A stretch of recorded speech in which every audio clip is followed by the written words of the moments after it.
Good morning. Good morning. सबसे पहले good morning. Yes, good morning.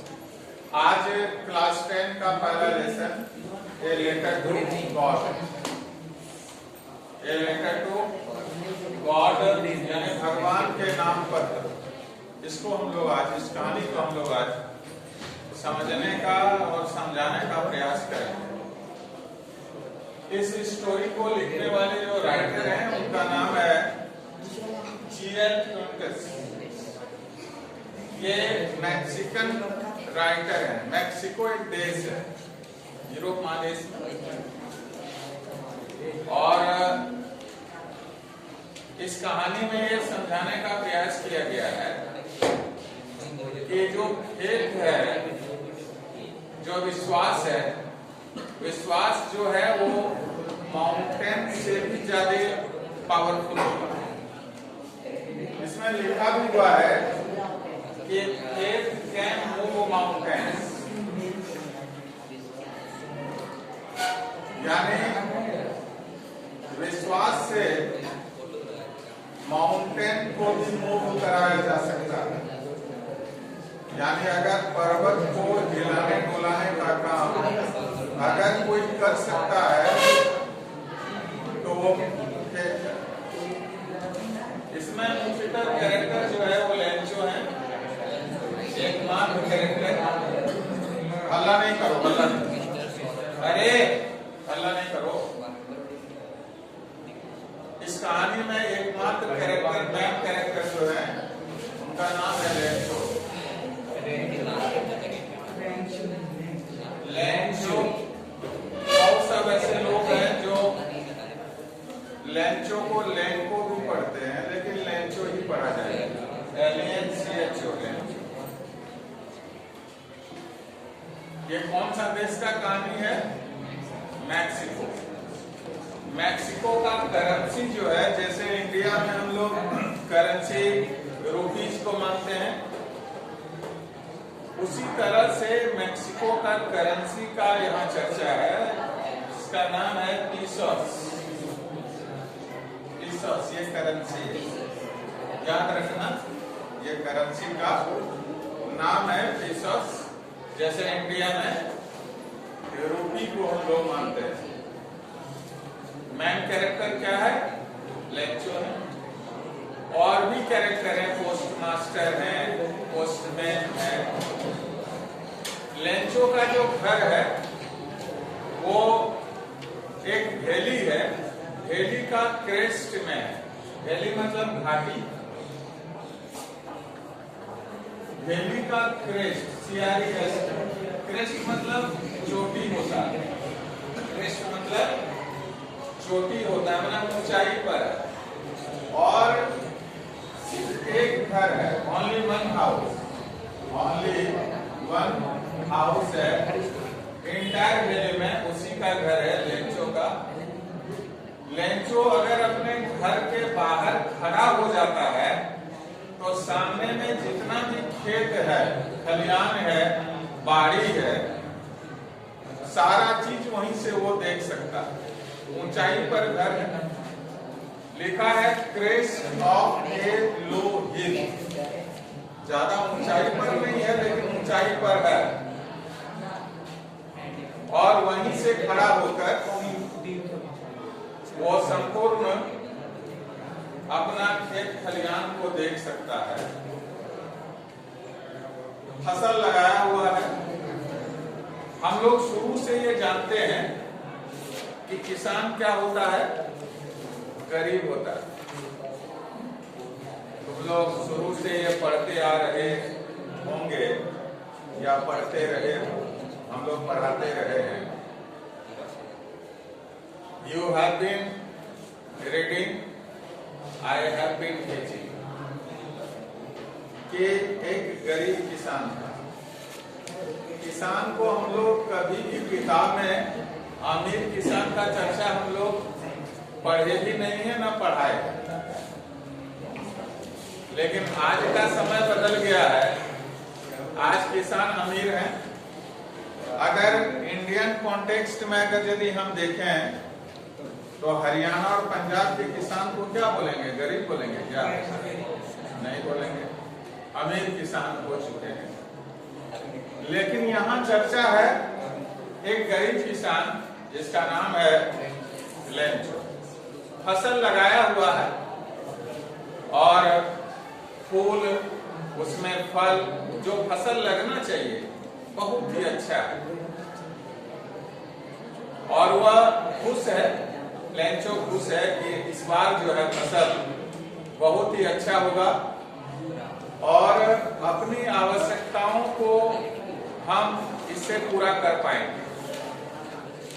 इसके अतिरिक्त जो सरप्लस हमारे पास जो अनाज होगा उसको हम बेच पाएंगे और भी अन्य आवश्यकताओं को हम उस बेचे हुए अनाज से जो पैसा मिलेगा उससे हम पूरा कर पाएंगे।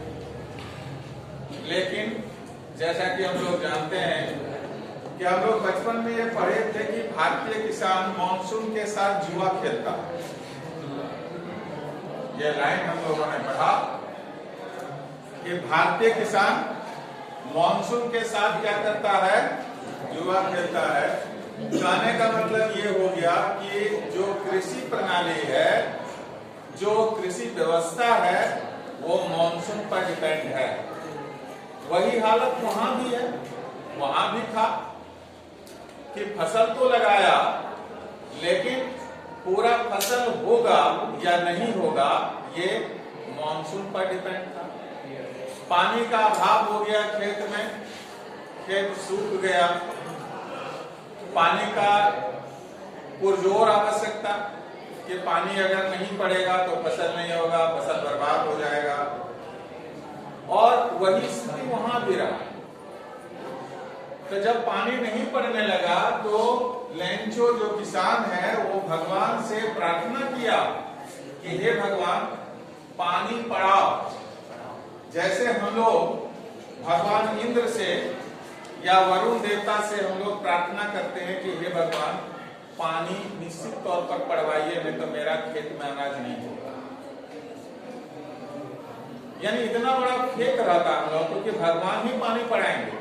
वही वह किसान के साथ भगवान से प्रार्थना किया, गॉड से प्रे किया और इस कहानी में लिखा हुआ है कि नॉर्थ ईस्ट के तरफ से, नॉर्थ ईस्ट डायरेक्शन है, नॉर्थ और ईस्ट के तरफ से हवा चलने लगी।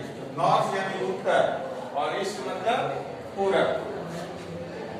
उत्तर और पूरब की तरफ से हवा चलने लगी और कहा जाता है कि अगर इस दिशा से, इस डायरेक्शन से अगर हवा चलती है, बहती है तो पानी पड़ने का संकेत होता है और पानी पड़ने के पूर्व जो हवा का चलना होता है, हवा का बहना होता है, उसमें ठंडक होता है, ठंडकपन का एहसास होता है। तो लोग आभास करेगा कि पानी पड़ने के पहले जो हवा का जो बहना होता है उसमें ठंडकपन रहता है। गर्मी के दिन में भी एहसास किया होगा। तो नॉर्थ ईस्ट के तरफ से हवा चलने लगी और बूंदाबांदी शुरू हो गया। बूंदाबांदी शुरू हो गया तो बहुत सारे लोग जो थे यानी लेंचो का परिवार बाहर निकल पड़ा। लेंचो का जो बेटा है, यानी लेंचो के परिवार में कुछ बड़े हैं, कुछ छोटे हैं। इसमें कहानी में यह मेंशन है कि लेंचो का जो बड़ा बेटा सब है या बड़ा जो सदस्य है वो खेत में काम कर रहा है और जो छोटा है वहां खेल रहा है बाहर। और घर के अंदर में इसमें वुमेन का चर्चा है, औरत का चर्चा, लेकिन वो लेंचो की वाइफ ही है। लेंचो की वाइफ खाना बना रही है। इसमें चर्चा है सफर का, सफर यानी भोजन बना रही है, खाना बना रही है।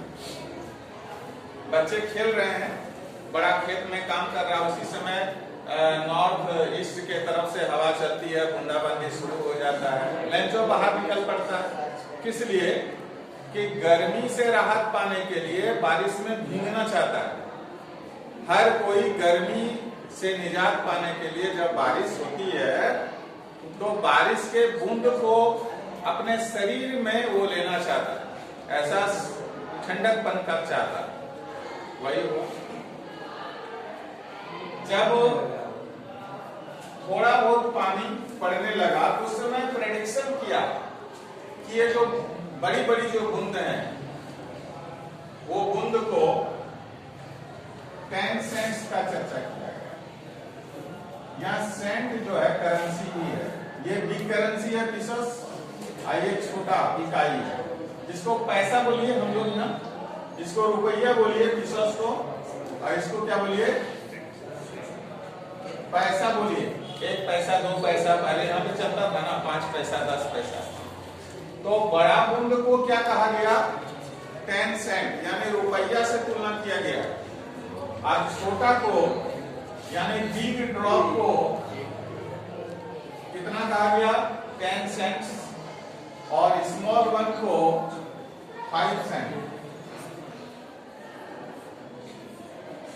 क्यों तुलना किया गया भाई रुपया से, पैसा से क्यों तुलना किया गया? इतना मूल्यवान है वो जो बारिश की बूंद है, वो इतना प्रीशियस है, मूल्यवान है कि जितना हम रुपया या पैसा को मूल्यवान मानते हैं, इसलिए तुलना किया गया है। यहाँ क्वेश्चन आता भी है कि क्यों लेंचो ने बड़ी बूंद को 10 सेंट्स और छोटी छोटी बूंद को 5 सेंट्स से कंपेयर किया, क्वेश्चन आता है। तो समझ में आ ही गया, वैल्यू उसका उपयोगिता बहुत ज्यादा था। बारिश की बूंद खेतों के लिए आवश्यक है, इसलिए यहाँ पर कॉइन्स से, सिक्का से या रुपया से, पैसा से तुलना किया गया। थोड़ी देर के बाद क्या होता है कि जो बड़ी बड़ी बूंद या छोटी छोटी बूंद जो वहां पड़ रहा था, वो अचानक जो है आंधी तूफान में परिवर्तित हो गया, यानी ओलावृष्टि गिरने लगा। ओलावृष्टि को अंग्रेजी में लिखा है हेल स्टॉर्म, हेल स्टॉर्म्स यानी ओलावृष्टि। और ये जान लो कि अगर ओलावृष्टि होता है किसान के खेत में या कहीं भी, तो ये दुर्भिक्ष का आगमन बताता है। दुर्भिक्ष यानी कि फसल नष्ट होने का संकेत है। अगर खेत में ओलावृष्टि होने लगे तो खेत का फसल बर्बाद होगा या फिर बढ़िया फसल होगा? बर्बाद होगा। वही हुआ, लगभग हाफ एन आवर से भी ज्यादा ओलावृष्टि हुआ। संपूर्ण घाटी में जैसे नमक का चादर बिछा दिया गया हो, उस तरह का दृश्य उत्पन्न हो गया। हर जगह सफेद ही सफेद ओला यानी बर्फ का चादर बिछ गया। पेड़ के पत्ते झड़ गए, जितना भी फसल था वो फसल बर्बाद हो चुका था। ये बहुत उदास हो गया, कौन? लेंचो उदास हो गया। उसके बाद इसमें ये लिखा हुआ है कि पहले तो अपने बेटों से वो कहा कि इस बार हम लोगों को भूखे रहना पड़ेगा, लेकिन कहा जाता है कि अगर मन में अगर यदि उत्साह है, विल पावर है, तो असंभव को भी संभव हम बना सकते हैं। कोई भी चीज दुनिया में असंभव नहीं है। कहा जाता है impossible word is found in the dictionary of fools. मतलब देखो फिर से सुनो, impossible word is found in the dictionary of fools. कहने का मतलब क्या असंभव शब्द मूर्खों का शब्दकोश में पाया जाता है। उसका विल पावर देखिए यहाँ लेंचो का। वह फिर बेटों से कहा कि नहीं, हम लोग भूखे नहीं मरेंगे। अगर यदि कोई हमें मदद नहीं करेगा तो मदद करने वाले कौन हैं? ऊपर गॉड हैं। और वो पोस्ट ऑफिस जाता है और जा करके भगवान को पत्र लिखना स्टार्ट कर देगा। देखो फिर आज के समय में हम और आप तो शायद भगवान को पत्र नहीं लिखेंगे, क्योंकि इतना तो रीजनिंग है कि भाई भगवान के पास पत्र लिखेंगे तो एड्रेस क्या डालेंगे? डाकघर से भगवान के पास पत्र कैसे जाएगा? सिर्फ गॉड लिख देने से चला जाएगा? हम लोग नहीं लिखेंगे, क्योंकि हम लोगों के पास रीजनिंग है। यानी अभी का समय में जो हमारे पास जो खेत है वो खेत में दृढ़ता मजबूती नहीं है, लेकिन लेंचो के पास है। यानी अगर यदि हम अपने समय में अभी हमारा अपना जीवन में और लेंचो के जीवन से अगर यदि कंपैरिजन में लाएं, कंपेयर करें, तो हमसे ज्यादा खेत किसके पास है? लेंचो के पास। पत्र लिखा, पत्र लिखने के बाद उसमें था सिर्फ डिमांड था। कितना डिमांड था? 100 पीसेस का। कितना भगवान से मांगा? 100 पीसेस मांगा। पीसेस के बारे में पहले हमने कहा कि ये मेक्सिको का क्या है? करेंसी है। इसका छोटा इकाई क्या है? यहाँ सेंट्स है। ये दिमाग में रखना,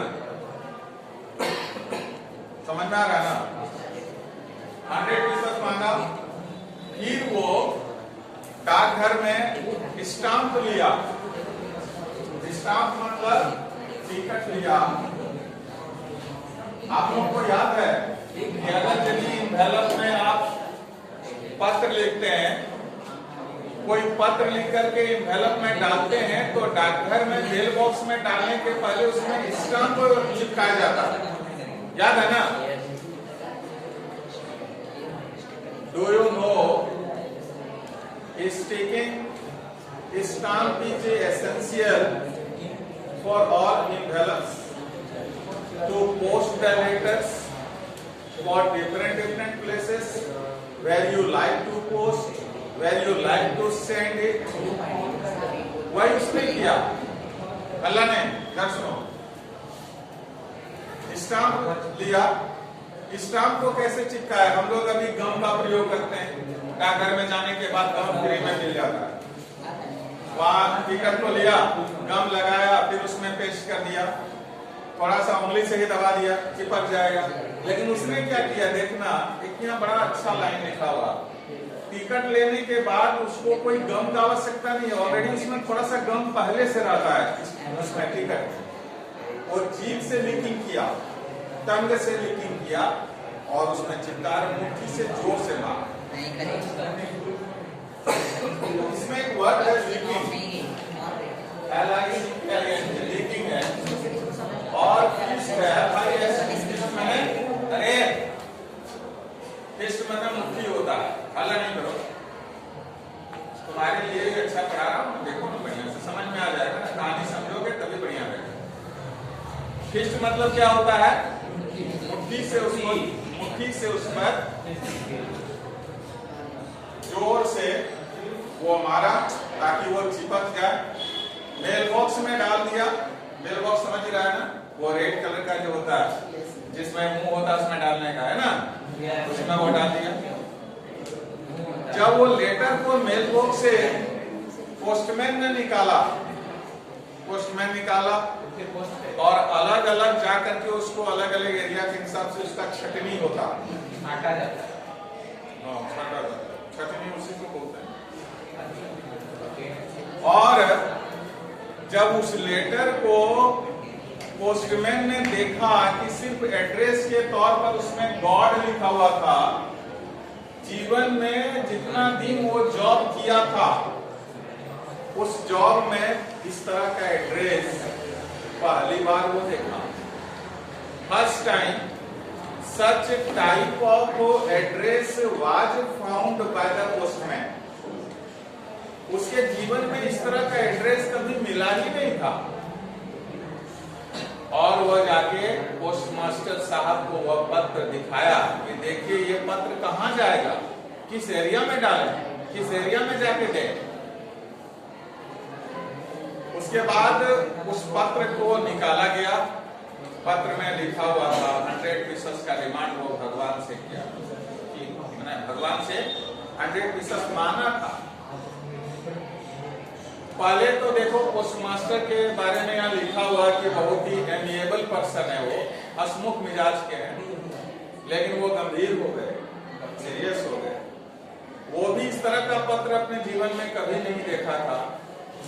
उसने कहा कि जो राइटर है यानी जो पत्र को लिखने वाला जो है यानी लेंचो, उन्होंने सोचा कि लेंचो के इस विश्वास को तोड़ा नहीं जा। ध्यान से सुनो, लेंचो के विश्वास को यानी राइटर्स के फेथ को हम नहीं तोड़े। लेकिन सिर्फ बोलने से तो नहीं होता, उसमें तो डिमांड था, डिमांड को पूरा करेगा तभी ना विश्वास बचा रहेगा। वो भी 100% देना था, तब खेत कायम रहता। प्लानिंग हुआ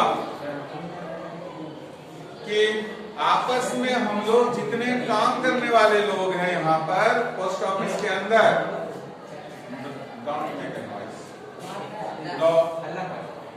जब क्लास में रनिंग क्लास में तो ऐसा मत करो। कितना बार हम बोले तुमको 10 में आ गया है, उसके बाद इस तरह का हरकत मत करो। Don't do so. तो आपस में ये लोग प्लानिंग किए और अपना अपना सैलरी का थोड़ा थोड़ा पार्ट उसमें कंट्रीब्यूट करने के लिए कहा गया कि थोड़ा थोड़ा अगर यदि देंगे तो पूरा हो सकता है। लेकिन सारे लोग देने के बावजूद भी मात्र 70% इकट्ठा कर पाए। 70% इकट्ठा कर पाए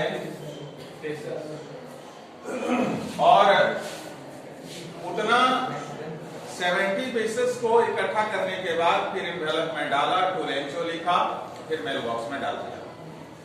अगले दिन लेंचो जो वहां जाता था 5 मिनट 10 मिनट पहले आ गया। उसको इतना विश्वास था कि भगवान हमको आज देंगे। सोचो, जो समय में लेंचो पोस्ट ऑफिस जाता था उससे पहले वो चला गया। इतना विश्वास था कि आज हमें पैसा भगवान देंगे। और जब वो आया उसके हाथ में एनवेलप को दे दिया जिसमें 70% था।